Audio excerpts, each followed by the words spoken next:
السلام علیکم ورحمۃ اللہ وبرکاتہ۔ الحمدللہ رب العالمین والصلاة والسلام علی رسول اللہ، اما بعد۔ میں ہوں آصف اقبال، سول انجینئر۔ آپ اس وقت سن رہے ہیں عورت اور اسلامی تعلیم کی ایپیسوڈ نمبر 2۔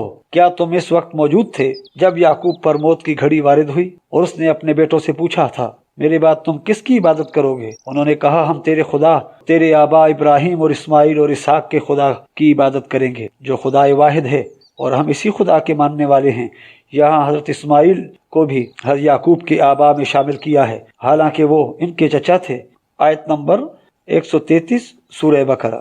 حضرت محمد صلی اللہ علیہ وسلم فرماتے ہیں، میں اپنے باپ ابراہیم کی دعا کا نتیجہ ہوں۔ یہاں حضرت ابراہیم کو اب کہا ہے جبکہ وہ ان سے بہت اوپر کی پیڑھی کے ہیں۔ اسی طرح ایک دفعہ ام المومنین حضرت صفیہ بنت حی نے حضور اکرم صلی اللہ علیہ وسلم سے شکایت کی کہ عائشہ رضی اللہ تعالیٰ عنہ اور زینب مجھے چھیڑتی ہیں کہ ہم ازواج نبی صلی اللہ علیہ وسلم میں سے سب سے افضل ہیں، تو آپ نے فرمایا، تم نے کہا ہوتا ان ابی ہارون و امی موسیٰ و زوجی محمد، میرا باپ ہارون، میرے چچا موسیٰ اور میرے شوہر محمد صلی اللہ علیہ وسلم ہیں، بھلا میں کس بات میں تم سے ہٹی ہوں؟ یہاں بھی باپ اور چچا کے الفاظ بہت آزادی سے بولے گئے ہیں، غرض کہ اب میں اوپر کے سب رشتہ دار شامل ہیں۔ اس کے علاوہ یہ تمام رضائی رشتے بھی شامل ہیں۔ جس طرح دوسری جگہ جن عورتوں سے نکاح حرام ہے، ان میں بھی رضائی رشتے شامل ہیں۔ حضرت صلی اللہ علیہ وسلم نے فرمایا کہ جو رشتے نسب کے باعث محرم ہوتے ہیں وہی رضا سے بھی محروم ہو جاتے ہیں، وہی رضا سے بھی محروم ہو جاتے ہیں۔ صحیح بخاری کتاب الاشہادات آیت محولہ بالا میں ایک لفظ نساہن، اپنی عورتوں ہے۔ یہ محض رشتہ دار عورتوں ہی تک محدود نہیں، بلکہ اس میں وہ عورتیں بھی شامل ہیں جو ان کے ملنے جلنے والی ہیں۔ بعض لوگوں نے اس سے صرف مسلمان عورتیں مراد لی ہیں، حالانکہ تاریخ سے ثابت ہے خود امہات المومنین کے پاس غیر مسلم عورتیں آیا جایا کرتی تھیں۔ عذاب قبر والی مشہور حدیث کا موقع ہی اس طرح پیش آیا کہ دو یہودی عورتیں حضرت عائشہ رضی اللہ عنہ کے پاس آئیں اور انہوں نے باتوں میں آپ کو دعا دیتے ہوئے کہا کہ خدا آپ کو عذاب قبر سے محفوظ رکھے۔ حضرت عائشہ رضی اللہ تعالیٰ عنہ نے جواب دیا کہ عذاب قبر کوئی چیز نہیں، لیکن ان سے ان کی تسلی نہ ہوئی اور دل میں الجھن سی رہی۔ چنانچہ جب حضرت محمد صلی اللہ علیہ وسلم تشریف لائے تو ان سے پوچھا، آپ صلی اللہ علیہ وسلم نے فرمایا کہ ہاں، عذاب قبر سچ ہے۔ صحیح بخاری کتاب الجنائز۔ اس سے ثابت ہوتا ہے کہ غیر مسلم عورتیں آپ کے گھروں میں آیا جایا کرتی تھیں۔ قرآن بھی غیر مسلم اور مشرکہ عورتوں کے ملنے سے نہ صرف یہ کہ منع نہیں کرتا بلکہ ان سے حسن سلوک سے پیش آنے کی تاکید کرتا ہے۔ وَلَا يَنْهَاكُمُ اللَّهُ عَنِ الَّذِينَ لَمْ يُقَاتِلُوكُمْ فِي الدِّينِ وَلَمْ يُخْرِجُوكُمْ مِنْ دِيَارِكُمْ أَنْ تَبَرُّوهُمْ وَتُقْسِطُوا إِلَيْهِمْ إِنَّ اللَّهَ يُحِبُّ الْمُقْسِطِينَ۔ سورہ الممتحنہ آیت نمبر 8۔ اللہ تعالیٰ تمہیں ان سے منع نہیں کرتا کہ جن لوگوں نے دین کے معاملے میں تم سے لڑائی نہیں کی، نہ تمہیں گھروں سے نکالا، تم ان سے احسان کرو اور ان سے انصاف سے پیش آؤ، بے شک اللہ انصاف کرنے والوں سے محبت کرتا ہے۔ اس طرح ما ملکت ایمانہن سے صرف لونڈیاں ہی نہیں بلکہ غلام بھی مراد ہیں۔ لونڈیوں سے متعلق تو خاص الگ حکم دینے کی چنداں ضرورت بھی نہیں تھی، کیونکہ وہ نساہنہ ہی میں شامل ہیں۔ دراصل غلاموں ہی کے لیے خاص صلاحت درکار تھی۔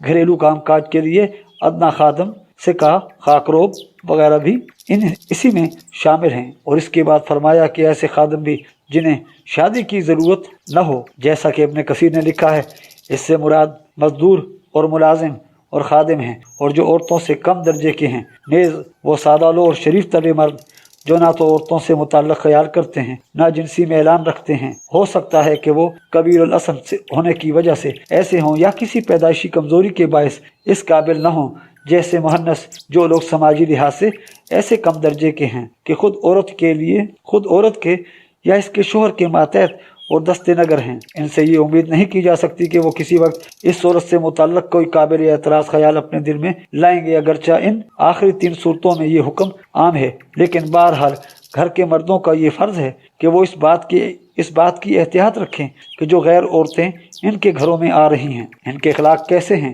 اور کیا وہ اس قابل ہیں کہ ان کے گھروں کی عورتوں سے ملیں جلیں۔ اسی طرح کیا غلام اور تابعین ایسے ہیں کہ واقعی ان پر اعتماد کیا جا سکتا ہے یا نہیں، اور وہ غیر اول الاربعہ ہیں بھی ہیں بھی یا نہیں, اس میں محض ظاہری صورت یا عام شہرت پر اعتماد نہ کیا جائے بلکہ تحقیق کر لینی چاہیے کہ وہ گھروں میں آنے جانے کے قابل ہیں یا نہیں. خود رسول کریم صلی اللہ علیہ وسلم کی زندگی کے ایک واقعے سے بھی اس پر روشنی پڑتی ہے.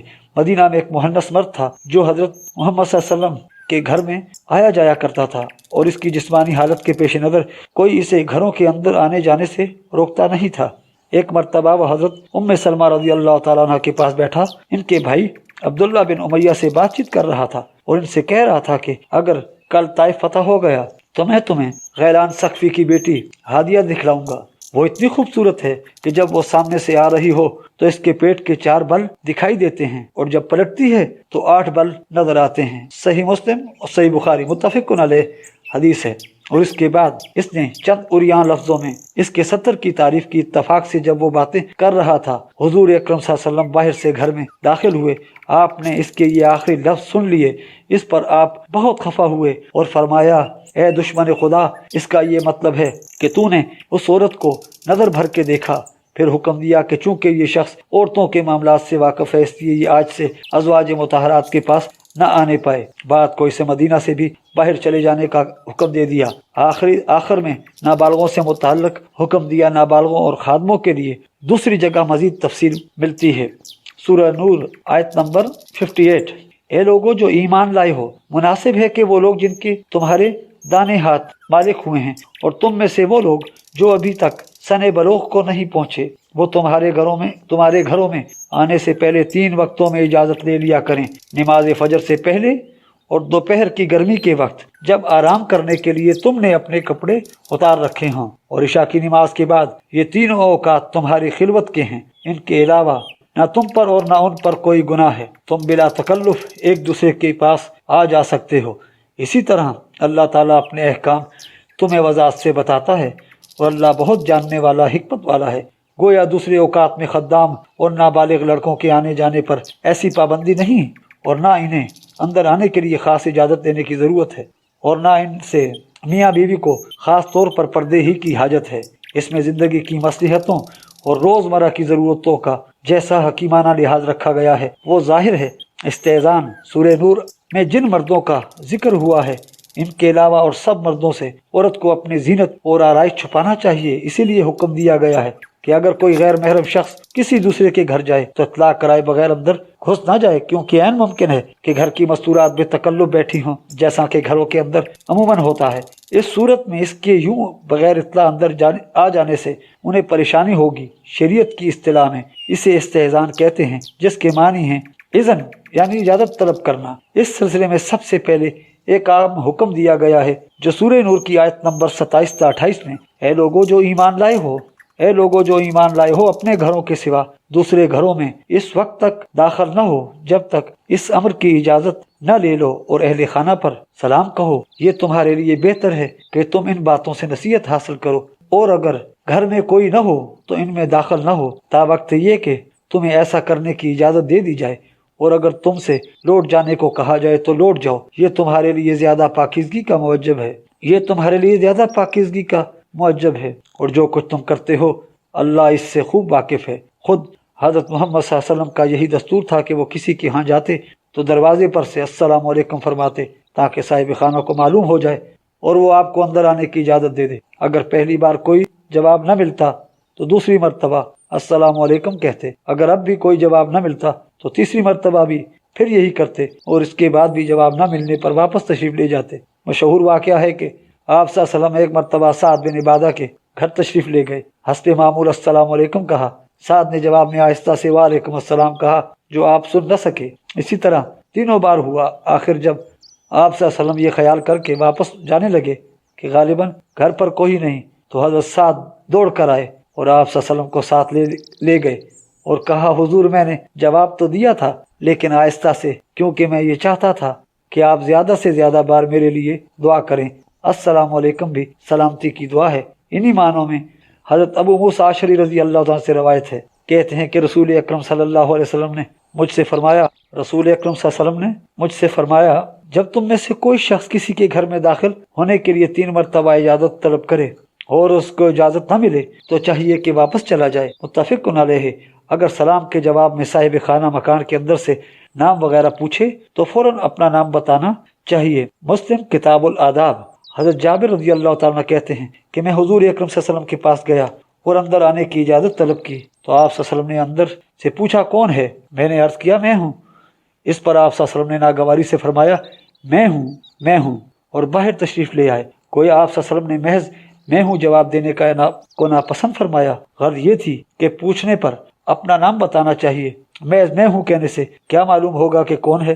بعض اوقات ایسا ہوتا ہے کہ جب اندر سے کوئی جواب نہیں ملتا تو متجسس طبیعتیں ضبط نہیں کر سکتی اور ادھر ادھر سے جھانکنے لگتی ہیں کہ دیکھیں اندر کیا ہو رہا ہے اور اس خاموشی کا کیا سبب ہے۔ آپ صلی اللہ علیہ وسلم نے اس طرح کسی دوسرے کے گھر میں جھانکنے سے منع فرمایا۔ متفق علیہ حدیث ہے، کیونکہ اس سے اجازت طلب کرنے کا مقصد ہی فوت ہو جاتا ہے۔ اگر کوئی شخص اس طرح جھانکے اور صاحب خانہ اسے سزا دینے کے لیے اس کے کنکری یا پتھر مار دے جس سے جھانکنے والے کی آنکھ پھوٹ جائے یا اسے کوئی زخم پہنچ جائے تو صاحب مکان بری الذمہ ہے اور جھانکنے والے کو قصاص نہیں دیا جائے گا۔ متفق علیہ حدیث ہے یہ بھی۔ لیکن اس عام حکم استحزان کے بعد فرمایا کہ تم کسی کے گھر سے کوئی چیز طلب کرنا چاہو تو تمہارا فرض ہے کہ من ورا حجاب ہے سوال کرو تاکہ ایک دوسرے کا سامنا نہ کرنا پڑے جو دونوں کے لیے اخلاقی لحاظ سے۔ الاحزاب آیت نمبر 53۔ اور جب تم عورتوں سے کوئی چیز طلب کرو تو ان سے پردے کے باہر سے مانگ لو، یہ تمہارے دلوں کے لیے اور ان کے دلوں کے لیے زیادہ پاکیزگی کا موجب ہے، جیسا کہ اوپر ذکر ہوا۔